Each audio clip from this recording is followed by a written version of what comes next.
What's going on, guys? Welcome back to the channel. I hope you guys had a fantastic weekend. So the markets are potentially going to be going crazy this week with CPI data coming out on April the 12th, which is this Tuesday at 8:30 a.m. And as you guys know, the CPI is a consumer price index, which accounts for the majority of the overall inflation. And you guys know it is running crazy. So let's dive into the analysis. As you guys already know, we do the SPY, Qs, SMH, IWM, and the Dow here, showing you guys multiple counts for our Elliott wave analysis. So before we dive in, consider subscribing to the channel and give this video a thumbs up, as it'll help the channel grow.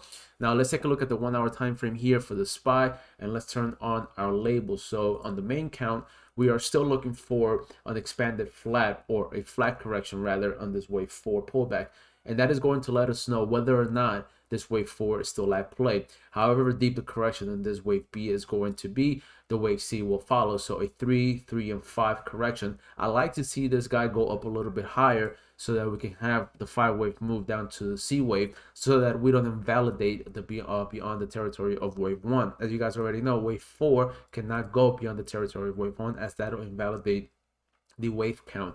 So the levels that I'm watching for support are 444.18, and resistance anywhere between the 453. Let's take a look at the 786.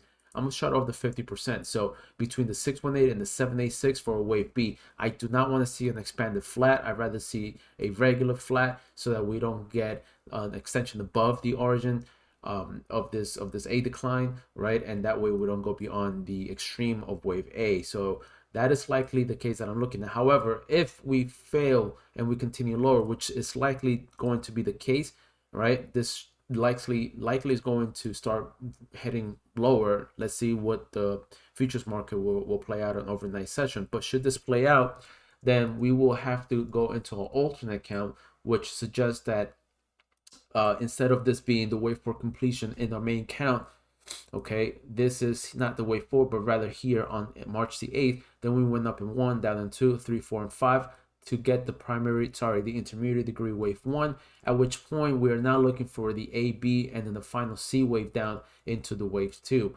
Downside targets for this wave C of wave 2 will come in at the $438, $432 region. Unfortunately, this case here, if this is the scenario we're looking at, we don't invalidate this wave structure until we breach the low of 415. Again, guys, we don't invalidate this wave structure here, so we can continue on deeper just as long as we remain north of 415, which is the origin of this entire 5-way structure. Then this is still valid, so we can continue on lower, but ideally we want to see this wave hold, this wave 2 hold here at the 432, 408, sorry, 438, should we break invalidation.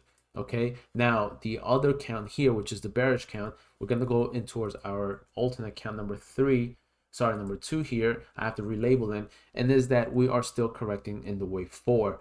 Okay, so out of our January highs, we got a 1, 2, 3, 4, and 5 into A, B, C, into C of B, which came in at the resistance of 461.86, and now we're heading on lower. Again, this is a critical level to watch, 440.69, as it will invalidate our main count, and it will start confirming this structure here. Okay, guys. Excuse me. So keep an eye out for the zone. Okay, keep an eye out for, let's take a look here, at anything that invalidates. Although, you know, if we continue on lower, that is likely going to be the case. Let's take a quick look at our Q. Okay, the Qs here. Let me turn on our alternate count, our main count, which is the one we're at play here. Again, we are looking for a wave 2 to complete somewhere at the 344, 337 of the intermediate degree. As you guys can clearly see, we are showing some type of divergence. So RSI making a higher high, price action making a lower high. You can start seeing that the price structure here on the 1 hour time frame is making some sort of coil. Okay, and that is indicative of price action coming to a completion of this pattern. So the A, the B, the C at the 618 of extension between A and B, which is appropriate at 348.37. But I think we're gonna head up a little lower. Now, my trigger point for this is that we need to stay above the lows in the RSI, and we need to start seeing the MACD histogram and the moving averages start ticking up higher.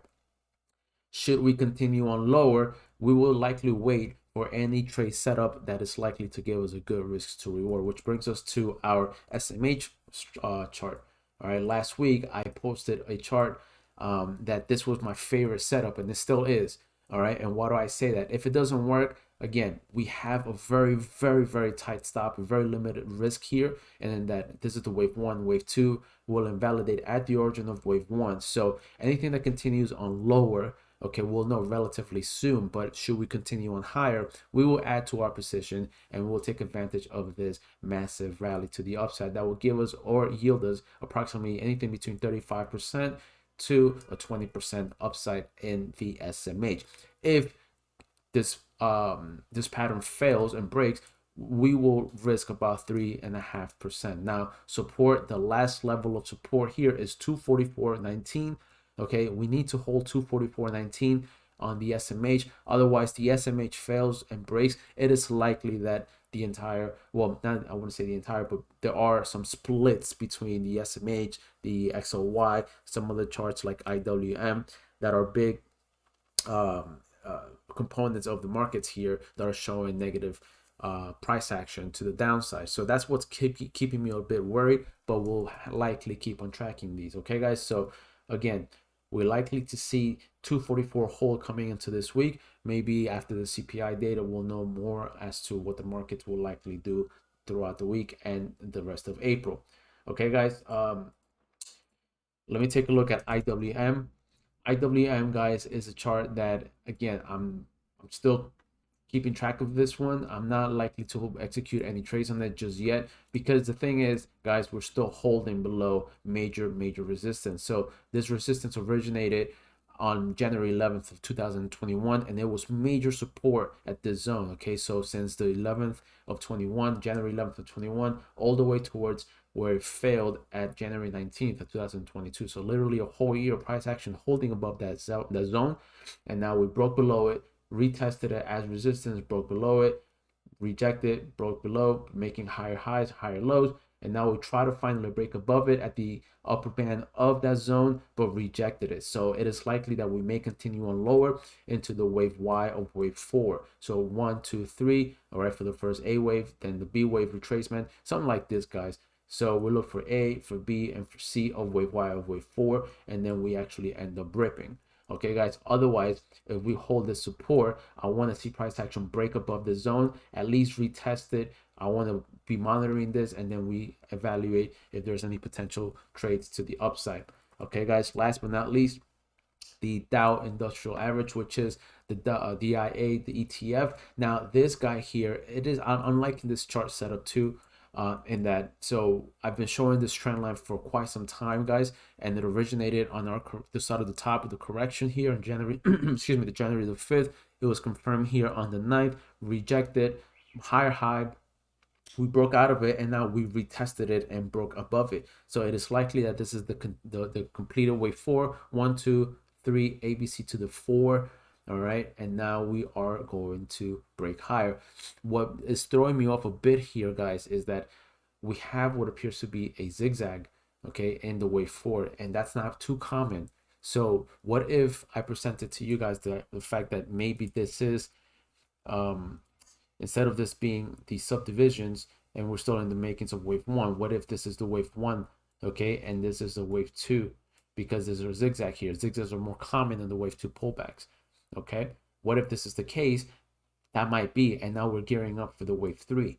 Okay, guys, so keep your eyes open for a break above the highs. If we start holding support and we don't break below the trend line resistance, then now it is acting as support. Okay, guys, so sorry that this is a bit of a rush video. I hope that this is useful to you guys. Let me know if you guys have any questions. I am feeling a bit under the weather at the moment, which is why I am rushing through it. Let me go back to the spot to see if I missed anything. I'm going to turn on our main counts. You know, just watch for anything below or if price action breaks invalidation, guys. Okay, so anyway, I hope to see you guys all again tomorrow. All right, and the rest of the week. Good luck. CPI on Tuesday, don't forget, 8:30 in the morning. Take good care. I'll see you guys tomorrow. Bye.